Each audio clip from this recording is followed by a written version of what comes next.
Եվրոպան դեռ կրակի ճիրաններում է։ Ֆրանսիայում անտառային հրդեհները կլանում են նոր տարածքներ։ Կրակը ոչնչացրել է 42,000 հեկտար անտառ։ Սա համարվում է երկրի խոշորագույն հրդեհներից մեկը երկրորդ համաշխարհային պատերազմի ժամանակներից ի վեր։ Կրակի տարածմանը նպաստում են չոր բուսականությունը եւ ուժեղ քամին։ Փակվել է դեպի Իսպանիա տանող ավտոմայրուղու 60 կիլոմետրանոց հատվածը։ 55,000 մարդ է տարհանվել 6 բնակավայրից։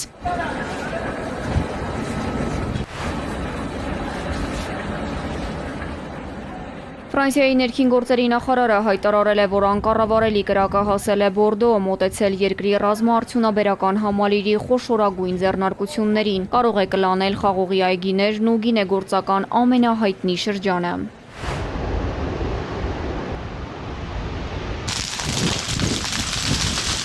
Տխուր պատկեր է նաև Իսպանիայում, Մադրիդի և Ավիլայի շրջակա տարածքներից տարհանվել է ավելի քան 90,000 մարդ։ Վալենսիա քաղաքի մոտակայքում հրդեհի նոր օջախ է ձևավորվել, հաղորդվում է զոհերի մասին։ Տարածաշրջանի պատմության ամենասարսափելի հրդեհը նահանջի միտում չունի։ Իսպանիայի վարչապետը զգուշացրել է, որ առջևում դժվարին ժամանակներ են։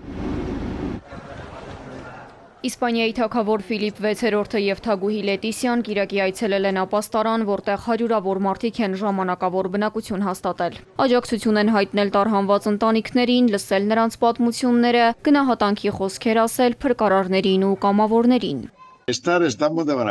Մեզ այստեղ շատ լավ են խնամում։ Մեզ վերաբերվում են այնպես, կարծես մեր սեփական տանն ենք։ Միակ բանը, որ ցանկանում ենք, որքան հնարավոր է շուտ տուն վերադառնալն է։ Այս իրավիճակն անտանելի է։